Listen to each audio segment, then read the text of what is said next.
Sorry, folks. This is part 2 of Thucydides Lecture number 3.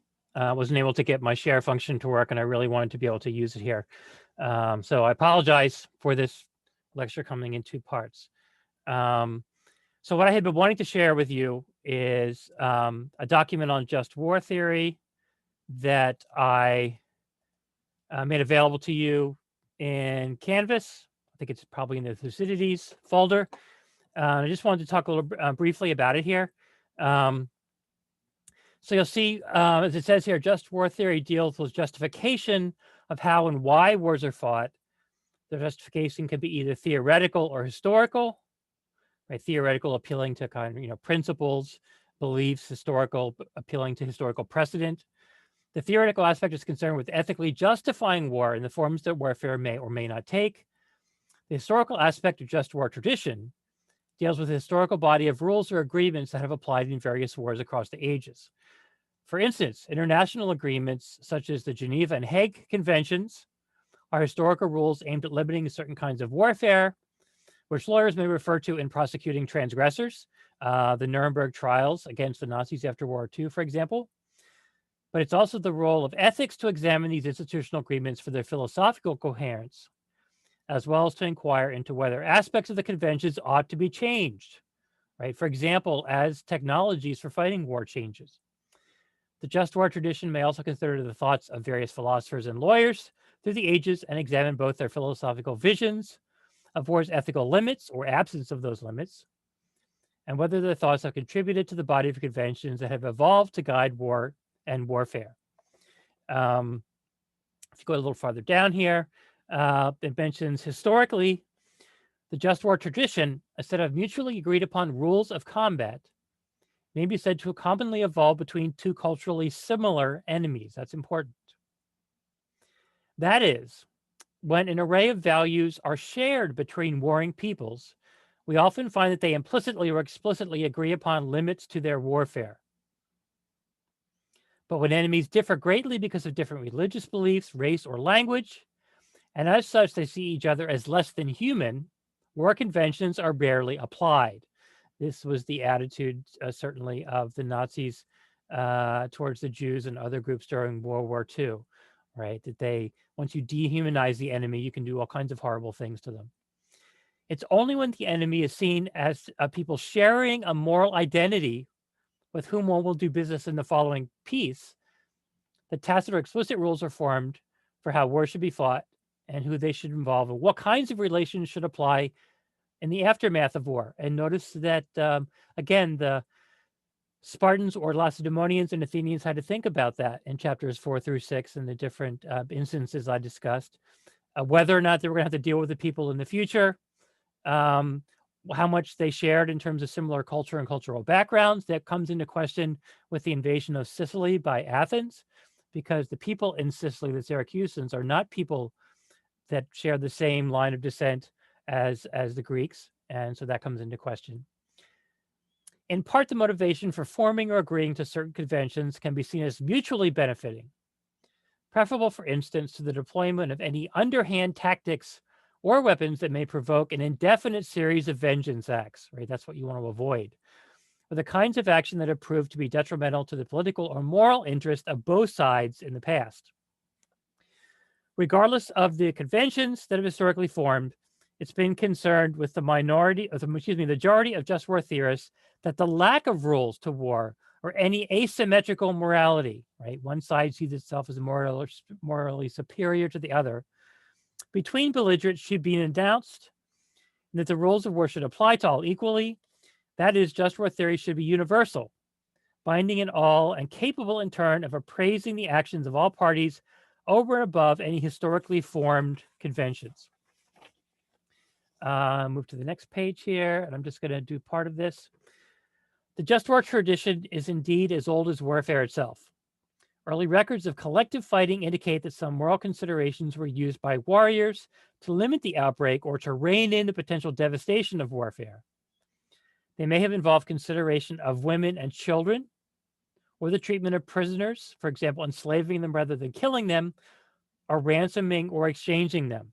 All these issues come up during the Peloponnesian War, right? When a colony rebels, do we just kill the people who rebelled? Do we just kill the males of military age?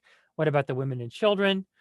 And rather than killing people, do we enslave them? They're more useful as slaves, right? But killing, on the other hand, is much harsher. Commonly, the early traditions invoke considerations of honor, and you definitely see that, right, as a major virtue among the ancient Greeks. Some acts in war have always been deemed dishonorable, while others have been deemed honorable. So dishonorable on the one hand for certain acts that you can never do them, others honorable. However, what is honorable is often highly specific to culture. For instance, a suicidal attack or defense may be deemed the honorable act for one people but ludicrous to another. Right? If you don't think you have to worry about defending against people who are willing to commit suicidal attacks, you might defend yourself differently than if that was something the other people did and you were aware of it or somehow thought that it was okay or agreed to it, etc. Robinson, 2006, notes that honor conventions are also contextually slippery, giving way to pragmatic or military interest when required. Right? So sometimes it just comes down to the situation that you're in. Skip down a little bit here. The just war theory also has a long history. Parts of the Bible hint at ethical behavior in war and concepts of just cause, typically announcing the justice of war by divine intervention. The Greeks may have paid lip service to the gods, as we see here, even though we know Thucydides does not credit or give any credence to arguments for things happening in the war due to the gods. But as with the Romans, practical and political issues tend to overwhelm any fledgling legal conventions. That is, interests of state or realpolitik, the theory known as political realism, would take precedence in declaring and waging war. You'll hear that term, realpolitik, coming up sometimes on the news when they talk about the differences between what you would maybe do ideally or in theory versus what you might do when you're actually in a real life situation and have to deal with certain exigencies maybe that the theory didn't take into account. Nonetheless, this has also been the reading of political realists who enjoy Thucydides' history as an example of why war is necessarily the extension of politics and hence permeated by hard-nosed state interest rather than lofty pretensions to moral behavior. We see those lofty pretensions to moral behavior in Socrates and Plato, right? We don't see them necessarily playing out in the Peloponnesian War. So when you think about, how people treat each other in horrible situations, we have Corcyra in the Civil War there. We have the way the Athenians were talking about treating the rebels, rebel oligarchs in the war against Mytilene, who had signed a treaty with the Athenians. Cleon saying we should kill them all. Thucydides saying we should not kill them all. The fickleness of the Athenian people and changing their mind, and the potential embarrassment, right, of having a ship arrive in Mytilene and announcing that we're going to kill everybody, at least all the rebels, and then somebody else coming along and saying, no, we changed our minds, we're not going to do that. So that's just war theory, and it really is important, right? I think a lot of people aren't aware that this actually exists, this thing called just war theory. And I think that the Peloponnesian War is a great time to talk about it because, as it mentions in this document, Thucydides' account of the Peloponnesian War really brings those issues to the fore. Questions about honor, questions about justice and power, questions about what you might do in theory versus what you might end up doing in a real practical, real life situation. What kind of appeals you make to precedents, to the eye for an eye. The other side did this, so we're going to do it back. To this idea that if we do something really horrible to our enemies, they'll never think of rebelling again. For example, that was obviously Cleon's argument against the Mytilene people. So that's why I wanted to share that with you. Okay, the next thing to really focus on here, obviously, is the final chapter of the book on the Sicilian expedition and the defeat of the Sicilian expedition, which again was not the absolute end of the war for for Athens, but it was the last really major battle, and they were never the same after it. They lost a great deal of their strength. So at the beginning of discussing the onset of the expedition, you'll remember that there was a peace treaty called the Peace Treaty of Nicaeus. Nicaeus, you recall, was one of the Athenian generals, and it was a peace between the Athenians and Sparta. It wasn't necessarily between the allies of Sparta and the allies of Athens. They did tend to still engage in battles, and there were little skirmishes here and there. So Thucydides actually kind of claims that it wasn't a real peace treaty ultimately, that there were enough things that went on between the allies of each side, and again, other things that maybe were reported on, that it was not necessarily a peace treaty in the traditional sense. But nonetheless, there were not any major direct engagements between Athens and Sparta at the time. So there was an important decision that the Athenians had to make. Things hadn't been going well for them overall. They did early in the war, not so much in the middle of the war. And so the question here is what do we do to redeem ourselves? They had to deal with the plague and all the death of the plague, and the fact that they couldn't fight successfully and engage the enemy successfully during the plague. So, what do we do about this? And so there was this idea that, well, if we can expand our empire, if we can invade Sicily and attack Syracuse and get them to come over on our side and to kind of plant a presence there, kind of take over that part of Sicily, or as much as we can, that will first of all will deem their honor, and on the other hand, make them more powerful, right? It will defend their empire not just quite a bit east of Athens, right, all the way across the Aegean Sea, but also to the west into the Mediterranean Sea, where Sicily and Italy are located. And so you always have the hawks and the doves, right? You always have the people who are for carrying out these kinds of major battles, major engagements, and wanting to risk them, and other people who say we shouldn't risk them. So we first have a speech here by General Nicaeus, right? And we can see why he probably would not have wanted to invade Sicily, given the one that he was, the main person who negotiated the peace treaty of Nicaeus. And he basically argues against the conquest of Sicily. He says that they will fail. He goes back and points out that Pericles had said that they should try to expand their empire before they secure the one they already have, which they hadn't really done successfully. He mentions that their reserves are low after how far they had fought into the war. The plague had killed off many people, right? And so they were not a good situation because of that. How will they be able to maintain rule over the people in Sicily, given how far away it is? And I'll show you the geography in a minute. How are we going to be able to do that? It takes a long time to sail from Athens. You have to go all the way south of Greece, sail around the Peloponnesus, right, and then all the way across over to Sicily. He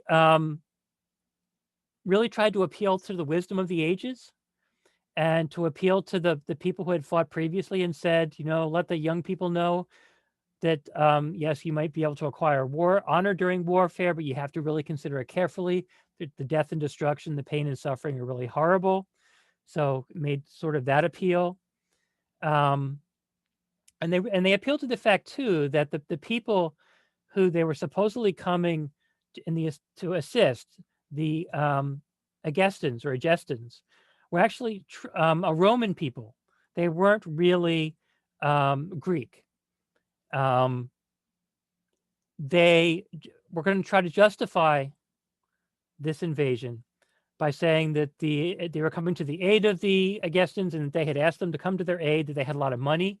They would help the Athenians to build ships to engage in this huge military campaign, this invasion, and that they would pay them a lot of money for the use of, for assisting them. And again, that they had great wealth. Athens sent some ambassadors to the Aegestans and saw this temple that they were building, that they actually had run out of money to continue building, but they showed it off, and the Athenians, ambassadors said, "Well, it looks like they do have this money," etc. But Nicias really wanted to say, "Hey, these aren't really our people. Why should we die for them?" The next to speak was Alcibiades. You might recall Alcibiades was one of Socrates' students. And we'll see what happens to him. He appeals to the youth, right, and says, "Look, here's your chance to become a hero. Here's your chance at victory, a great future of fame and fortune." Alcibiades definitely disliked Nicias. Alcibiades was full of hubris. He was very wealthy. He had outfitted all these chariots during the Olympics. Nicias, during his speech, had clearly, even though he didn't say him, name him directly, was saying things that were critical of Alcibiades. So he did the same thing back at Nicias here.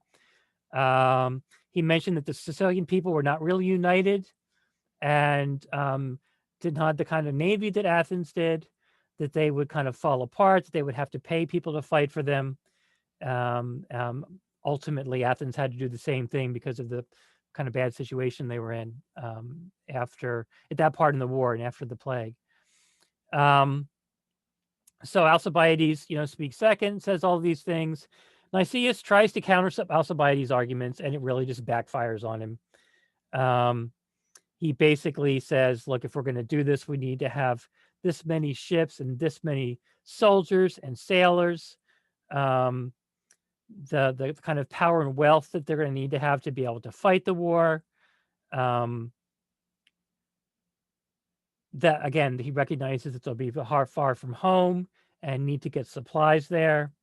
And so rather than have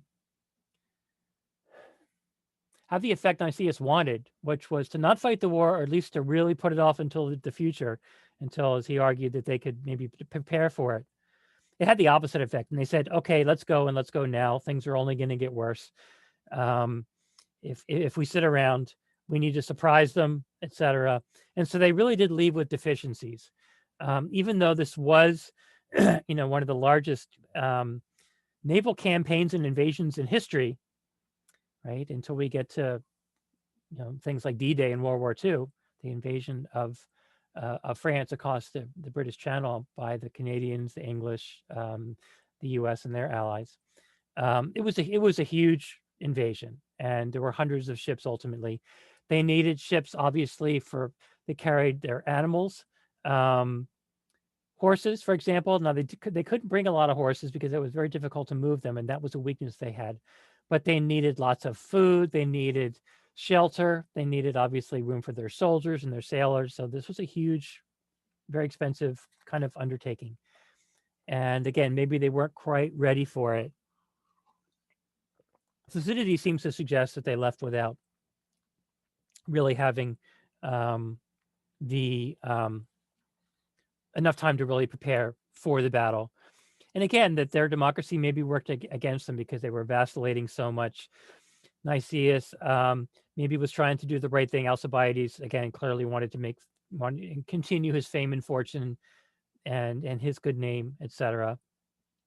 It did also mention that, oddly, right before they were about to leave to fight this invasion, a number of idols of gods, and we assume that this had to deal with, the Athenian gods that were particularly important to them, that these idols were destroyed, and that this was a really bad omen. Who wants to leave in a big military campaign after making the gods angry, right? And Alcibiades' enemies, and as a wealthy, powerful person, you always have enemies, wanted to claim that it was actually he that did it and some of his friends that did it. There's no real evidence for this, but nonetheless, they claimed that this was the case. But they had decided that they would wait to put him on trial until after the war was over, at least till after this particular campaign was over, this invasion of Sicily. But this does obviously become a very important event in terms of what happens during this campaign. I'm going to just show you briefly here the area that we're talking about so you can see what it looks like. The labels on this are obviously not in English, but you can see nonetheless the area we're talking about, right? So here's the Aegean Sea, here's Athens, there's Corinth up here, here's Sparta, right? This is the Aegean, Thrace is up in the north here. These are the areas where Athens had all of its colonies. This is again where the Persians invaded from far to the east. And so you can see how far to the west they had to go to get over for this invasion, a really, really long way. And they did not have vessels that they really were able to travel all the way, directly across the Mediterranean to Sicily. They had to follow along the land. You can see that they, Corcyra is right here. So we have Corinth and Corcyra that we talked about. Remember, Corcyra was under control of Corinth. That's where the civil war took place. So they had to travel all the way over here and to the area of Syracuse here. This is, again, you can see the number of kilometers here. You can actually see what a long way this is. So this gives you a sense for what the area looks like. So try to keep the geography straight in your mind, right? This is Italy, the boot of Italy, Sicily off the toe of the boot. This is Carthage over here, which we'll talk about when we read Virgil's Aeneid. Carthage is a very important place historically. And again, Asia Minor here. And so this is Africa. So you can get a sense here for the geography. So again, a very long way if Athens was having to travel here. You can see why Nicias was really skeptical about whether or not they should engage in this attempt to invade Sicily and try it and attack and overwhelm Syracuse. Syracuse was a wealthy, very well-known city. It would have been a great crown, a great jewel in their crown if they could have done it. But again, it would have been extremely difficult nonetheless. So basically, if we look at what happened, once they leave, the kind of sequence of events.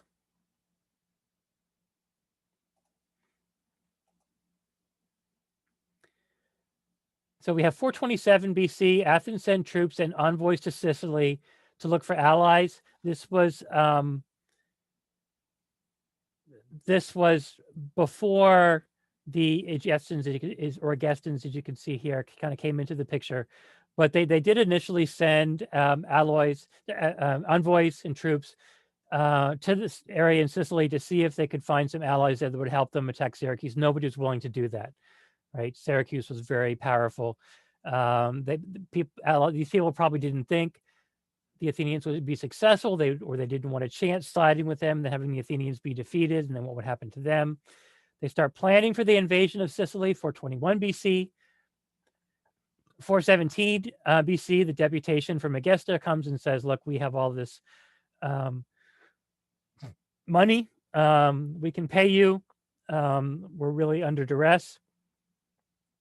And so you can see how much time is, 427 is when they started considering this. 417, 10 years later, they're still undertaken the invasion. They're still planning it in 421. 415, the Armada sets out under the three main generals, Nicias, Lamachus, and Alcibiades. Because they were so far away, they were basically given the power to make decisions on the behalf of Athens. This is not something the Athenian people took lightly, because their democracy, wouldn't be able to function then. The people, the citizens, could not approve of any major actions that were taken before they were taken. So they had to basically give that power to the three generals, which I think would make you a little uneasy as one of these generals, because you might think you did a good job. You might get back to Athens, and the people might think you didn't do a good job and put you to death. That had happened previously. So we know Nicias was not high on this undertaking to begin with. He was willing to be one of the people that led it. That shows what great respect the people had for him. but he did think that it was a mistake. But I think he also kind of believed that if we're going to do this, I need to be there. I want to be there. But he was taken ill for much of the time after some of the initial engagements. Lamachus was killed in one of the earlier battles. Alcibiades was recalled. So as I mentioned earlier, they were going to put him on trial for destroying these idols. At least his enemies did. They decided that they would wait until after the war or after this invasion. They changed their minds. They sent a ship out after Alcibiades to bring him back. Word got out to him, so he decided to go over to the side of the Spartans and actually give them military advice. And he was a great general, and he gave them very good military advice. People think the advice he gave Sparta actually helped them to defeat Athens ultimately. He basically told them, here's what their plans are, and here's how I think you can defeat them. For example, he told them to build a fort in the area around Athens and have a permanent presence there that would keep Athens from ever being able to engage, to be able to go outside the city walls at all. It would really put them under more pressure. What was happening is Sparta was only during certain times of the year coming near Athens and burning the fields and destroying whatever had been rebuilt, etc. Alcibiades said, make a permanent presence there with the fort. That turned out to be very effective. I mean, he had the right idea. Thucydides, I think, it's sort of strange. We would think that Alcibiades would be deemed a traitor here, and Thucydides was really hard on him, but he wasn't. In part, maybe this was because Thucydides thought that he had been mistreated by Athens and being given a job that was undoable, and then being thrown out of Athens and forced into to live in Thrace. And so maybe that was part of it. I think it was also true that Alcibiades really believed that his abilities were not really being used or respected, right? And it was really about your individual honor. And he felt his individual honor was being dishonored by the Athenian people, that he would be more respected by the Spartans. And that was common at the time, right? So, so again, Thucydides doesn't really come down hard on him for this. You can imagine that Socrates might have, right?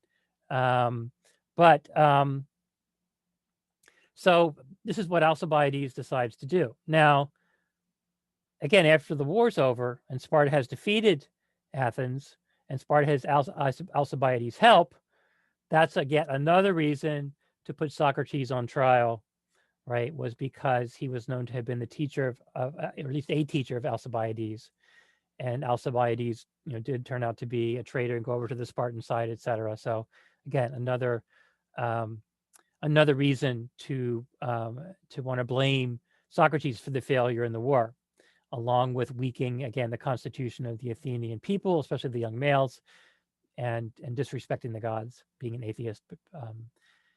414, the Athenians besiege Syracuse. So they finally get there, they land, they start the siege process, 414. So you can see it's a year's time. The Spartans then sent some help to Syracuse because the Athenians actually did pretty well early on in the invasion. They won a really strong initial campaign, very successful. So the Spartans send Gallipolis, and this is where things start to turn against the Athenians. They should not have waited until the Spartans sent Gallipolis to help them, but they didn't. As you read, the Athenian neighbor gets trapped in the harbor at Syracuse. They try to escape the harbor. There's the famous Battle of the Harbor, as it was called. And they had to leave, as you'll see in a minute. Again, I'll show you the geography. They had to leave what was the really narrow mouth of the harbor, and it was basically blocked by the Spartan navy and the people that were helping it, along with the Syracusan navy, etc. And so they had to get back on land again, and their land fortresses were routed to try to escape to the west. They fell into an area of the terrain they didn't know. They could not, really escape easily. Syracusan people knew that territory. They knew the terrain and basically slaughtered them. The navy was annihilated. And it wasn't until some soldiers,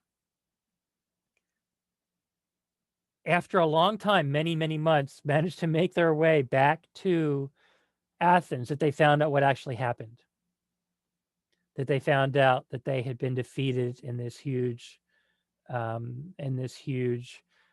naval campaign. They couldn't believe their navy had been destroyed, or the great part of their navy had been destroyed, etc. And again, it was the beginning and the end of the war for them. Let me show you a little more specifically here what the kind of events that happened. So this is the part of Sicily where the Athenians landed. And so this is Syracuse, right? And you can see the key here kind of tells you where the different places are. Again, 415 to 413. So this was basically a 2-year campaign, right? I talked about the mouth of the harbor where the Athenian navy tried to escape. That's it right here. And typically there would be large rocks here. It looks like there's a rock here, making it more difficult for you to get your ships through. Even if these ships didn't have a really big draft as later ships did. Draft is how far in the water they are. There were certain limitations in terms of often of how to get in and out of the harbor. The Athenian admirals and sailors wouldn't necessarily know the safe routes in and out of the mouth of the harbor, whereas the Syracusans would, and that would be to their advantage. So you can see one of the initial landings here, they fought a great battle here that was very successful for the Athenians. This is high ground, a plateau, kind of overlooking the city. So this was a great place for them to have, to be able to have in control of their soldiers. And it was at this point that they probably really should have kept the pressure on Syracuse before they got help from Gallipolis and the Spartans, but they didn't. Thucydides is very critical of the Athenians for waiting, in part because Nicias was concerned about some bad omens, a full moon and other kinds of things that happened that the kinds of superstitions that people would have held at the time would have led them to make bad decisions because of these superstitions. And we know Thucydides didn't believe in these superstitions, didn't believe people should orient their lives around them, especially a great military leader should not act on superstition. And just like he didn't believe that he should give any, try to explain anything that happened in the war due to the influence of the gods or anything like that. But they did wait, and unfortunately, the Spartans were able to send Gallipolis. And as you can see here, that's sort of in the purple. This is Gallipolis, who again brings forces to help the Syracusan people. Agora here, there are agoras all over this part of the world. The agora is typically a big public meeting place or a place for big public gatherings. There are places in this country, and most famous one may be in Cleveland, the Agora Theater in Cleveland, that are places where they do plays and concerts and all kinds of things. Again, after the Greek tradition, so a great meeting place, assembly place of people. So this is the Agora in Syracuse. Some temples here that you can see. Here's the area of the inner city. These are the original city boundaries here. The expansion here onto the mainland, other expansions of the city you can see here. So again, all of this really became part of Syracuse. Instead of maintaining the pressure and just trying to go right in on Syracuse and unfortunately waiting for Gallipolis instead, during that time, the Athenians built their wall here, right? You have to build these walls. and decided to undertake a siege. So here are the walls that they were trying to build to basically sit and wait and see if the Syracusan people would give up if they kept pressure on them. They tried to use their navy the best they could to blockade Syracuse, so that they had ships in here all the way around the outside, the best they could to do what kind of a blockade that they could, that they could make. Unfortunately, though, again, they did wait too long. So, of course, the Syracusans build their counter wall here. That's in the green. And using this counter wall, and they gradually built it up to the north, they were able to gradually get troops up here where they didn't have them previously. So they were just on the side of where the Athenians were over here, right? So you have the Syracusan people making their way up here and then over here. And eventually there's a battle fought up here. And the Athenians did not fare well at all in this battle. They do really poorly. And you can see there's a counter wall here, another counter wall here, so that, for example, even if the Athenians had gotten in here, they would still have this wall. This was another plateau here. So again, if the Athenians were successful and got over this first wall, they'd be caught between it and this other wall, more high ground here for Sparta and its allies, Gallipolis, the Syracusans, etc. So things just really kind of fall apart at this point. So you can see here, eventually the Syracusans are able to make a camp here. This was the original Athenian camp. There's a successful battle by Syracuse and Gallipolis and Sparta against Athens, so they have a camp here. So the Athenians kind of decide the only thing that they can basically do is try and use their navy, right? They try and use their navy. That's not successful either. There's the Battle of the Great Harbor, where they are ultimately defeated. It's a very small place that might have worked to their disadvantage. They were very good sailors. They probably had better sailors and leaders on the water, admirals, etc., than did Syracuse and its people. But they really couldn't take advantage of that because everybody was just so closed in. And you can see this in artist renderings of the Great Harbor and the battle in the Great Harbor, that their attempt to defeat the ships of their enemies was probably limited by the fact that they were in such close warfare. They couldn't use any strategy or tactics. It was a huge bloody engagement. They end up coming back on the land here and trying to figure out, they encamp here. What do we do? How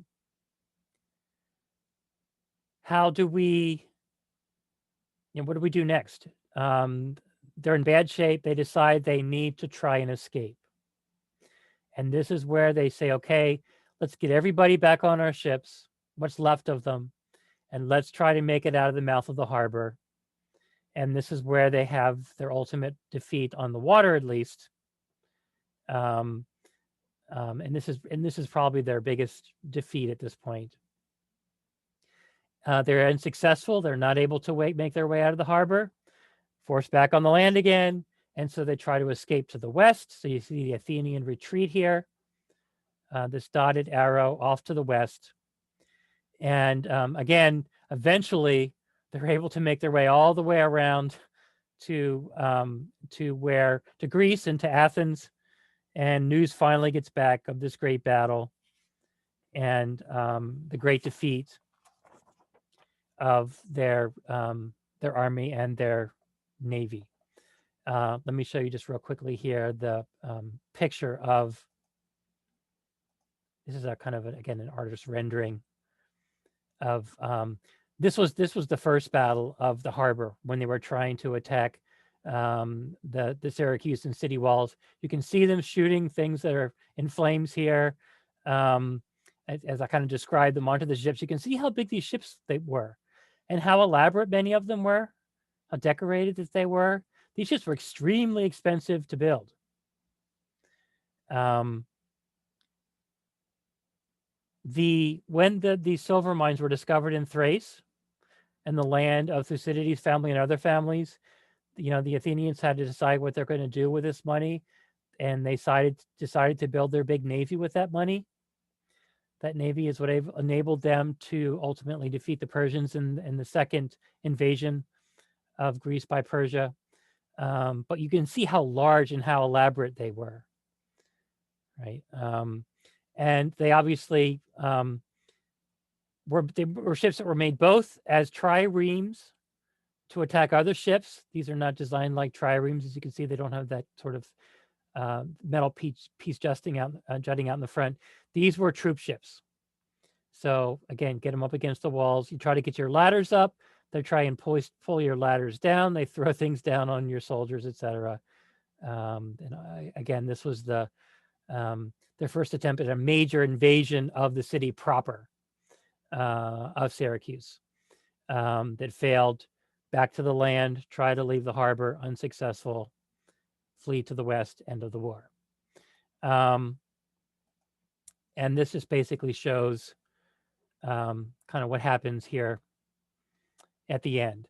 So 413, after 2 years of fighting, the invasion of Sicily fails. Athens itself ends up in turmoil. Democracy overthrown by oligarchs. They ultimately maybe decide that things aren't working out. The oligarchs take over. These are ultimately people who take over who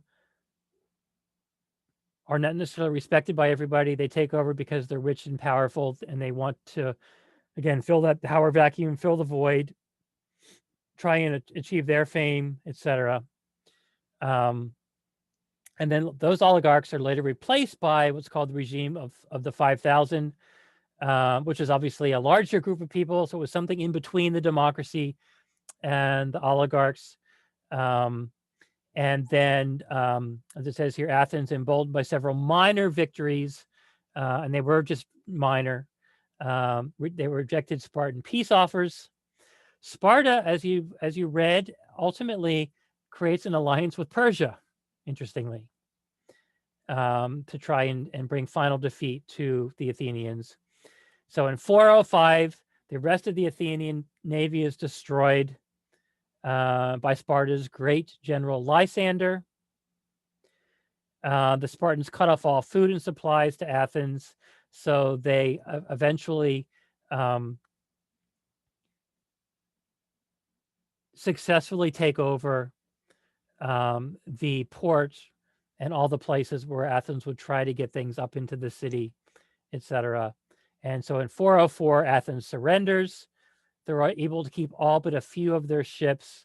It was really for them a horrible defeat, something they didn't expect could happen. They believed themselves undefeatable. They had this great empire that they had ended up kind of frittering away, allowed it to be destroyed by making some unwise moves in terms of their military. And so they basically can't be a military power anymore.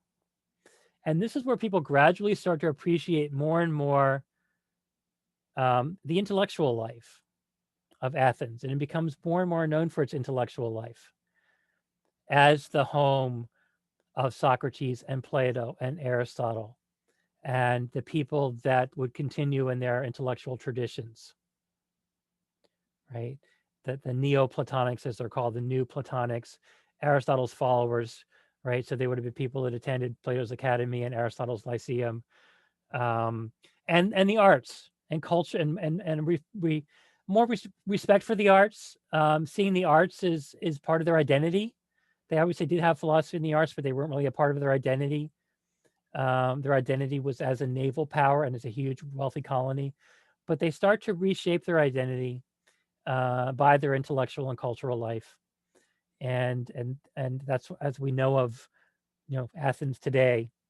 That's what we largely remember as their contribution to Western culture, right? Is the intellectual life and the cultural life that they provided.